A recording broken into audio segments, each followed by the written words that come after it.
Neuro Linguistic programming. It's one of the buzzwords these days, and there are so many platforms that are available in the market which are offering various trainings related to neuro linguistic programming. Neuro linguistic programming is a pseudo-scientific approach to communication, personal development, and psychotherapy, and it was created by Richard Bandler and John Grinder in California in the United States in the 1970s.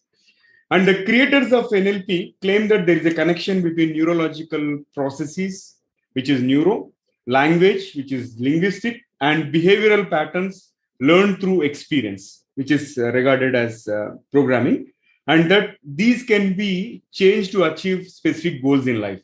So, in today's episode, let us chat with NLP expert Devi Gnaanasekar to understand the basics of neuro linguistic programming. This is the Guiding Voice podcast series, The Guiding Voice for a Better Future. Folks, I'm your host, Naveen Samala, just a fellow IT professional on a mission to shape the careers and lives of millions across the globe. And through The Guiding Voice, we enable and help successful leaders share their knowledge and wisdom with the world so that our audience will acquire more knowledge by tuning into The Guiding Voice for every minute than any other podcast in this space. Thank you so much for joining me.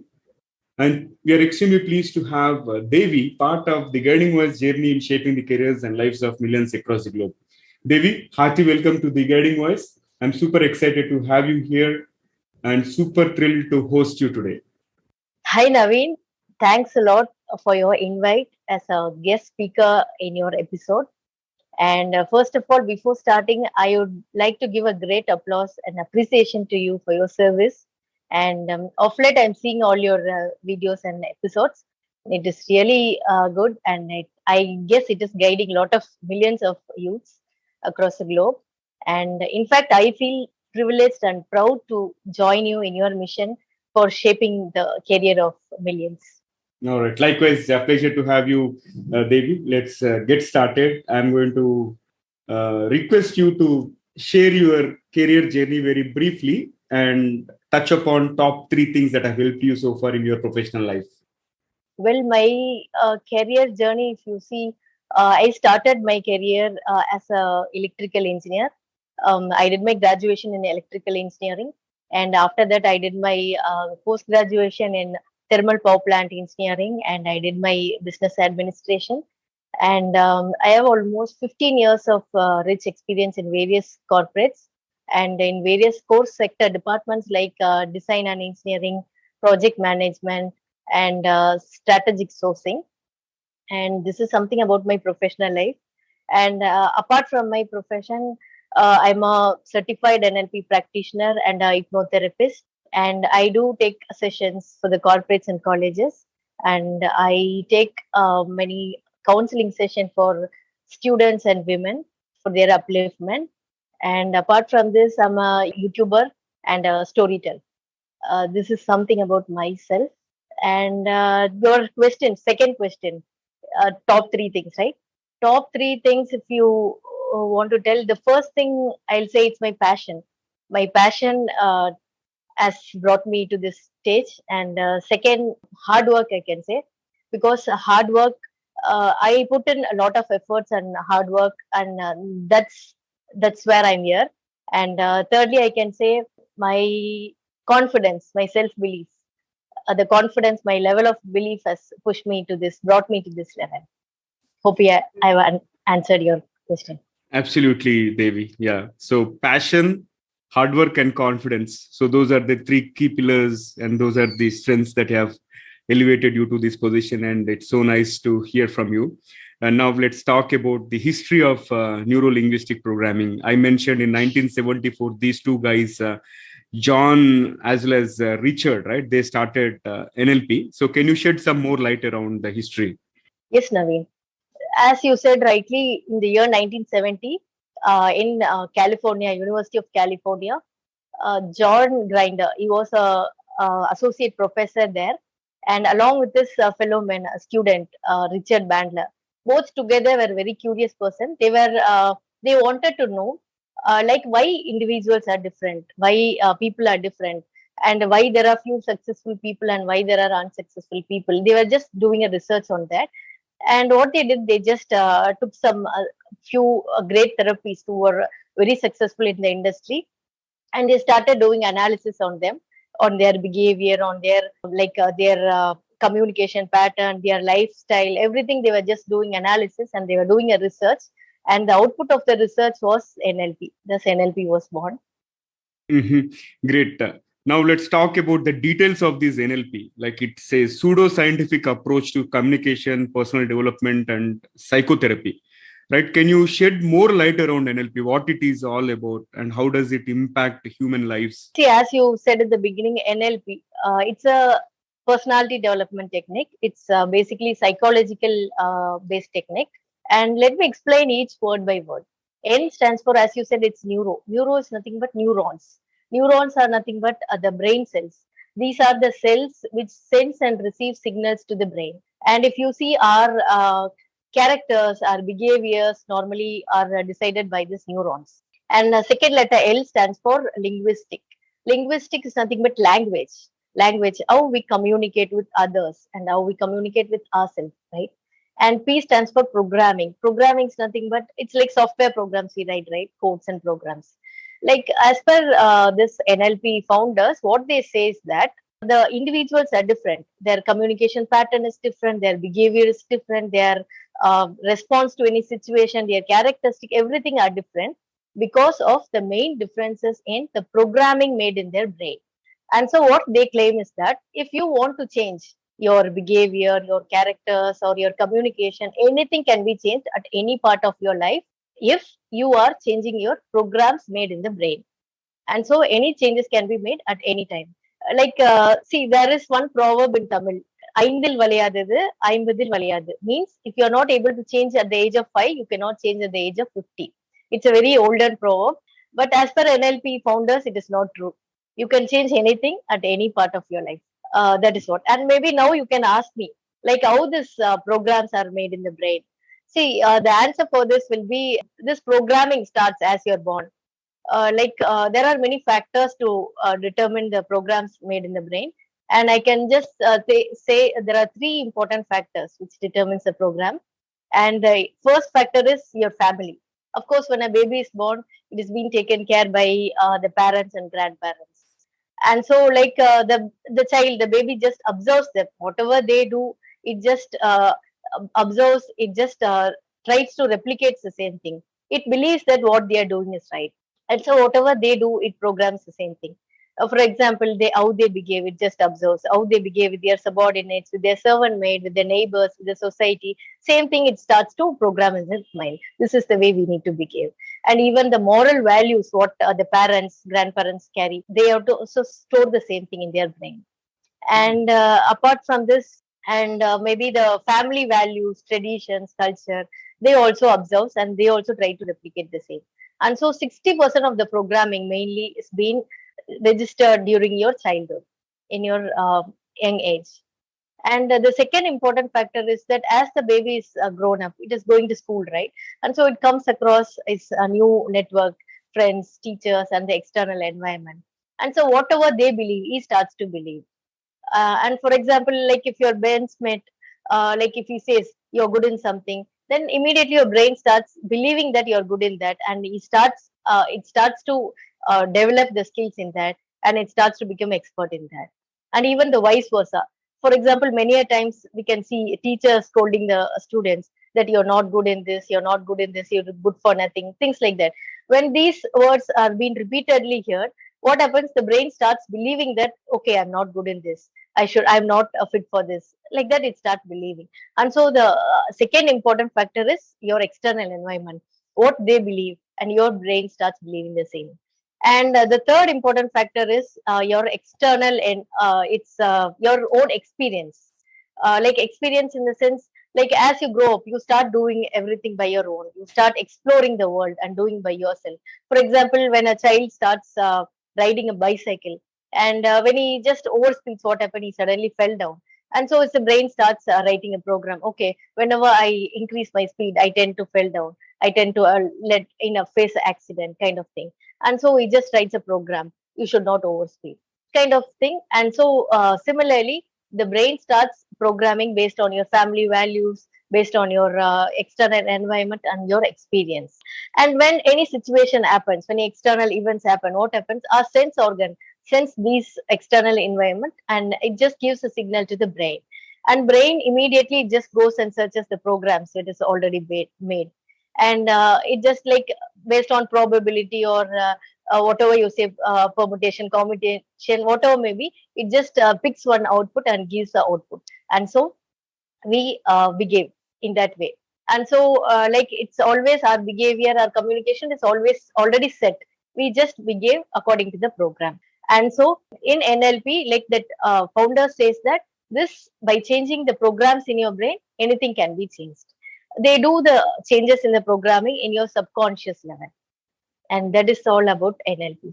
So yeah, if you could change the program at subconscious level, then it is possible to change the behavior and all. And I can relate to the quote that you mentioned in Tamil. In Telugu also, it is called as Mokkai Vanganidi Manai Vranguna. If you were to truly translate, like if you cannot straighten a plant, you cannot straighten the tree. I can relate to that. But this seems to be a theory which is contradicting, but anything is possible. Literally anything is possible by observing the patterns and trends. That is what I could figure out.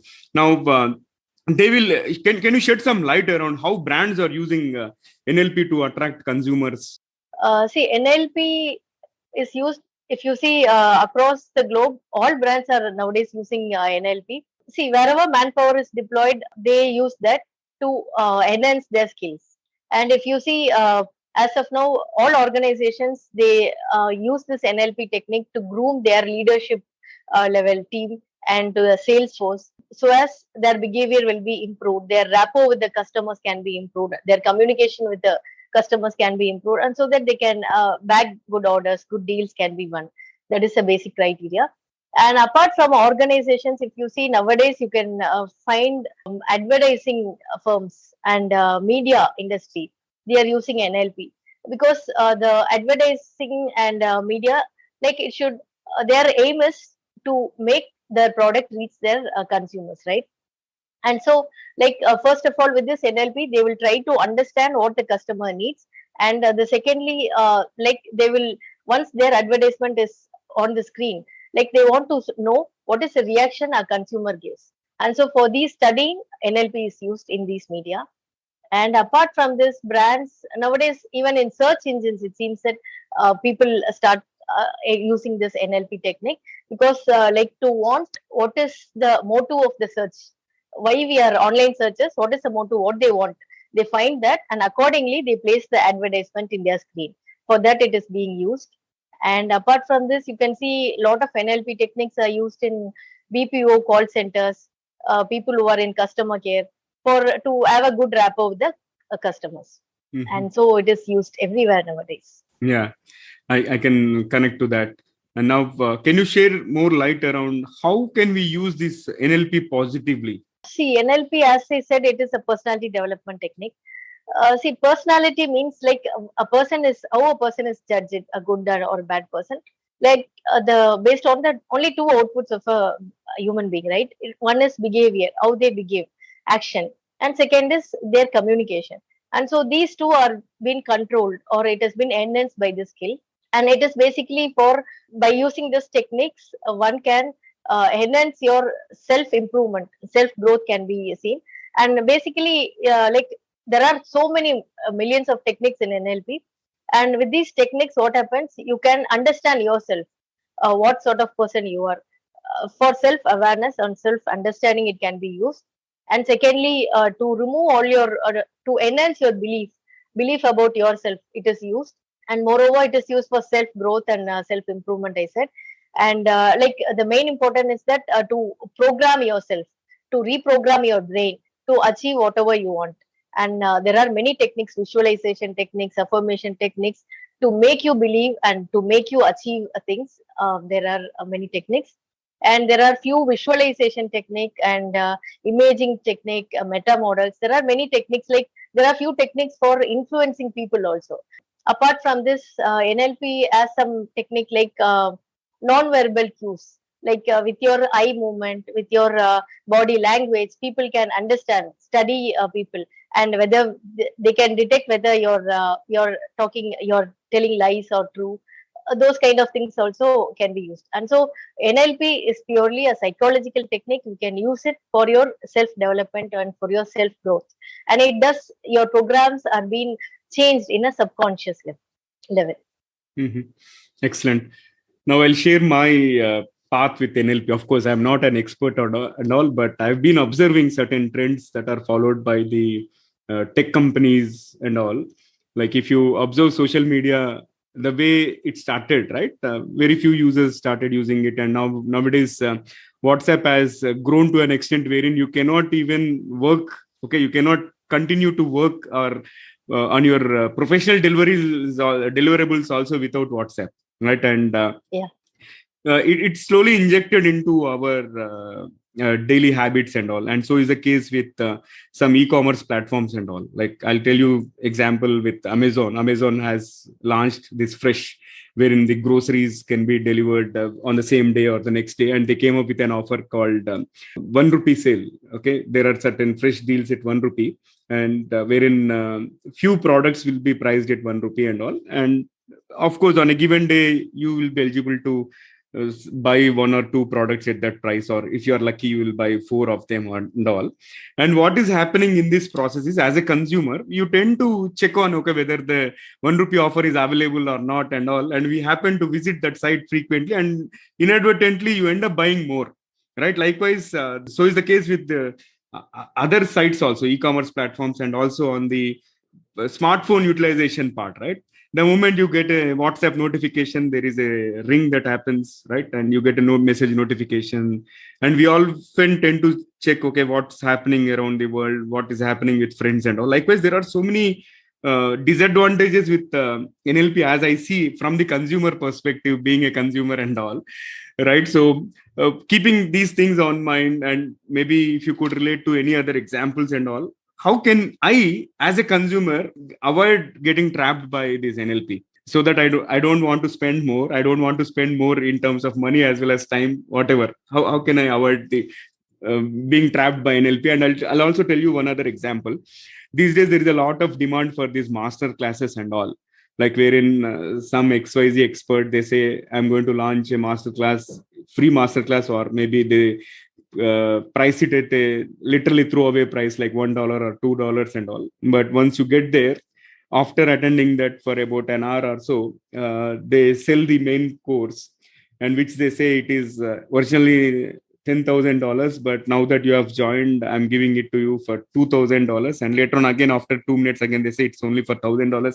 Likewise, the offer is very compelling, and we get into that fear of missing out. Right, again, that I see as a NLP technique to sell more and all. Right, these are a couple of examples which I can think of. Again, based on your experience also, you can share how can we avoid getting trapped in simple terms. Okay, see, these are the yeah, it's practical examples. And see, basically they wanted to like add or enhance desire in you. That is the thing. They try to cultivate a desire, and so that you will be forced to buy. That is that sort of thought they are just enhancing. See, and about the master class and all, I just see NLP is really a psychological technique. It's a proven technique, but there are many practitioners who do it as a service, and they have found a lot of positive things have come out from the people using this NLP. But there are some even off late I'm seeing a lot of offers, like few like online classes they are taking, and they claim few hours of classes and they claim a lot of money, and like after that they say they give a lot credited accredited certificates, this that. See, NLP is a practical psychological technique. Only with practical training you will be able to analyze. It's a subconscious level training, you can understand the changes. But theoretical classes for a few hours with a certificate, I don't know what is that purpose they are going to add. And moreover, with a certificate, will it going to change yourself? And I should people should be aware of this.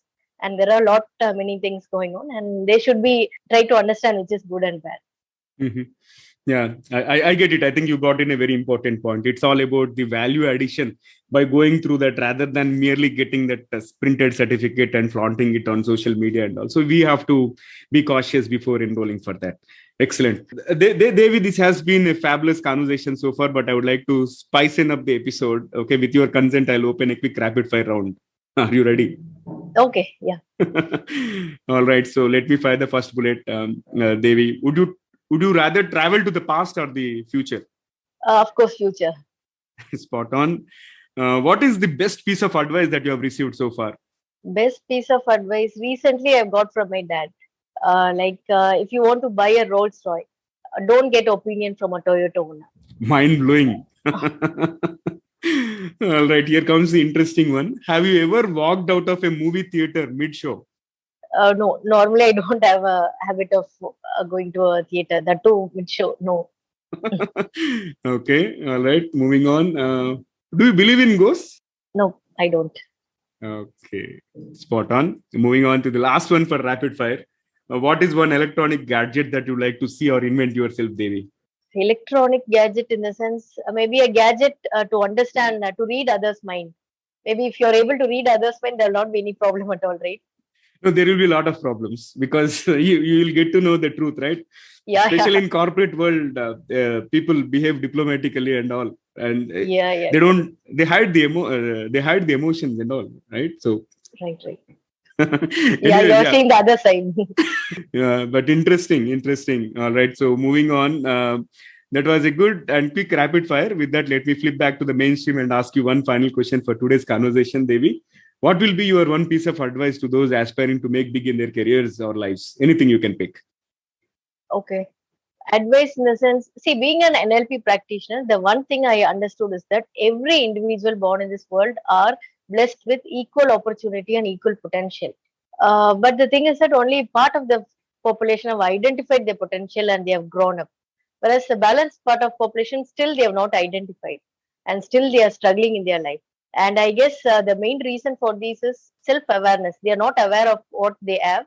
And if they are aware also, like there are some limiting beliefs within them, like I'll not be able to do this, do that, things like that.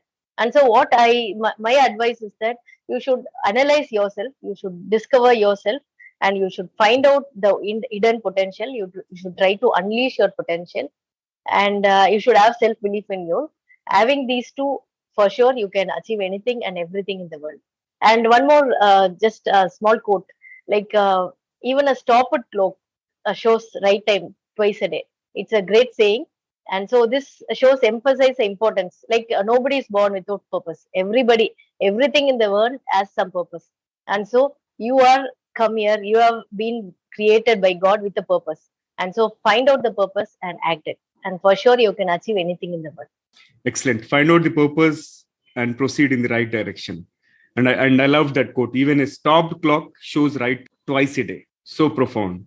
And Devi, this has been really fabulous conversation, and I loved every bit of the talk. And thank you so much for joining me today. Thank you for sharing all the insights about basics of neuro linguistic programming. I'm sure this episode will give some light to the audience whether or not to pursue this path. But this has been truly enchanting conversation. Thank you, Naveen. Thanks a lot. I really enjoyed the conversation and feel very privileged to be a part of your vision.